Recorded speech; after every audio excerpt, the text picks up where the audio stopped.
Oh, there we are.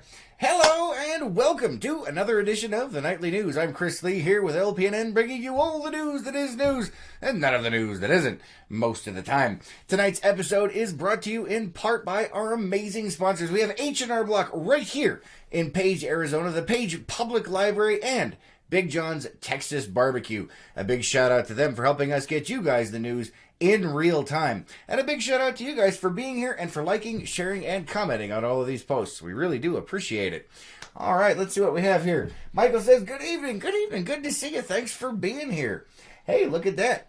Apparently, Facebook has enabled the top fan feature, and apparently you're a top fan for all those comments you're putting in there. And Dwayne says, good evening, good to see you. Thanks for being here tonight, guys. All right, let's go ahead and jump on into the news tonight. All right, we are having a little bit of issues over here on the side, so bear with me as we go. In our local news tonight, donkey basketball. Yes, you heard that right, donkey basketball. Last night, the mayor and some other members of council were riding donkeys playing basketball. But let's get to the story. Last night, the Page High School Student Council kicked off what many hope to be an annual event of donkey basketball. The game pitted adults, including teachers, Page City Councilor Kristen Davis, and the City of Page Mayor Levi Tappan against students. If you don't know what donkey basketball is, here are some of the basic rules and concepts. One player is allowed on the donkeys. Players must be on their donkey in order to shoot or pass the ball, and players may leave their donkey to get the ball, but still must hold on to the donkey. Last night's game consisted of 4 teams, 2 made of 10 students each, and the other 2 made of 6 adults each. All in attendance had a great time, and according to a school representative, the money raised from the event will go to help pay for next year's student council attending leadership retreat. It's going to help pay for homecoming and purchase banners for the council and t-shirts for the students to help enhance the school's culture. So a lot of fun there. And one of you guys out there in the network actually sent us some photos from that, and we do have a post up on the Facebook feed. You guys can check that out a little bit later. All right, let's see what else we have here. In state news, Arizona Bike Week safety reminder.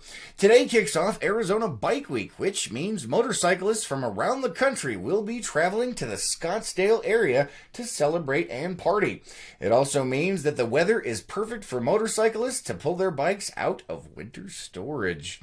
If you're heading anywhere on a bike, even if it's not to participate in Bike Week, remember that Arizona does not allow motorcycles to split. Utah recently passed a law about splitting lanes. That is not the case here in Arizona. All right, let's see what else we have here. A recall reminder. Early in March, Honda was notified that an exploding Takata airbag was the cause of one Arizona man's death in June of last year.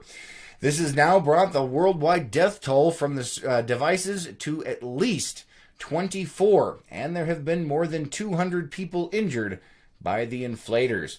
The driver of the Civic was involved in a crash and was hit by shrapnel from the airbag and injured. He later died at the hospital. This defect has caused the largest series of automotive recalls in U.S. history, and with nearly 100 million inflators expected to be recalled worldwide. The owner of the Civic purchased the vehicle used no more than 3 months prior to his death. However, there is no requirement that sellers of used cars repair or inform buyers of any. It had been under recall since December of 2014 due to a faulty driver's front airbag inflator. According to Honda, the company mailed out 12 recall notices to the previous owners over 3 years. It also claims that the company made more than 20 phone calls in an effort to reach the owners, but Honda's records show the repairs were never made. In a statement last Friday, the National Highway Traffic Safety Administration stated that this is a critical reminder of the serious nature of the Takata airbag recall and serves as an important call to action. The agency is urging owners to check for open recalls using the NHTSA website and entering the vehicle's 17-digit vehicle identification number to find out. Honda states that it does have sufficient supplies for replacement inflators and is urging owners to get recalled vehicles fixed and repaired as soon as possible. According to the company, older vehicles, especially from 2001 to 2003 model years, are most at risk. All right, moving on to some national news from the TSA. The TSA may be making your experience through security screening a bit less cumbersome. In a press release, the TSA announced it will be spending approximately $97 million for 300 3D scanners that will be placed at airports around the country beginning later this year. In the release, TSA Administrator David Pekoski said, "These state-of-the-art 3D scanners will enable our screening officers to detect explosives and other threats to commercial aviation with unprecedented precision."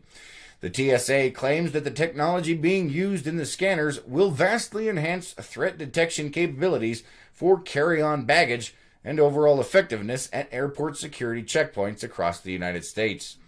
In theory, the use of these scanners will eliminate the need for airline passengers to take out laptops, liquids, tablets, and other objects from luggage by giving screeners a 3D image of what is in the bag. All right, moving on to some of our events that are coming up. Stay tuned for that. The Easter egg hunt, the annual Page Easter egg hunt, is scheduled for April 13th from 9 a.m. to 11 a.m. at the Page Sports Complex. So don't forget, keep that date in mind. Let's see. Also, Ken's Tours is having an Easter egg hunt. It says here, mark your calendars. Ken's Tours Lower Antelope Canyon will be hosting their second annual Easter egg event on Saturday, April 20th. Starting at 9 a.m. and going until noon. This year, there will be a petting zoo, an Easter hat decoration contest, and an Easter egg hunt for kids up to adults. Excuse me. Let's go ahead and see if we can't pull up the weather. If it's going to behave, it looks like it might not, so we'll just have to talk about the weather and see exactly what is going on. We do apologize for that. Gotta love the technical difficulties. But tonight, a low of 46 degrees. Tomorrow, a high of 70 with a low of 50, but cloudy out there. The wind below 10 miles an hour on Friday. A high of 68 with a low of 50, and once again cloudy, but those winds still staying low. And on Saturday, a high of 70 with a low of 46.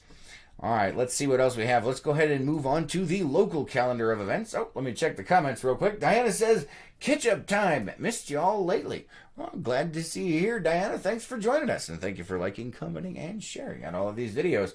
Janine says, love the Oreo ad this morning. Your expressions were awesome. Well, thank you, Janine. We appreciate that. Unfortunately, the YouTube video did get flagged for copyright, but you can watch the Morning Cup to hear what we have to say about that. This is the news. All right, let's see. Coming up, today is Wednesday the 3rd.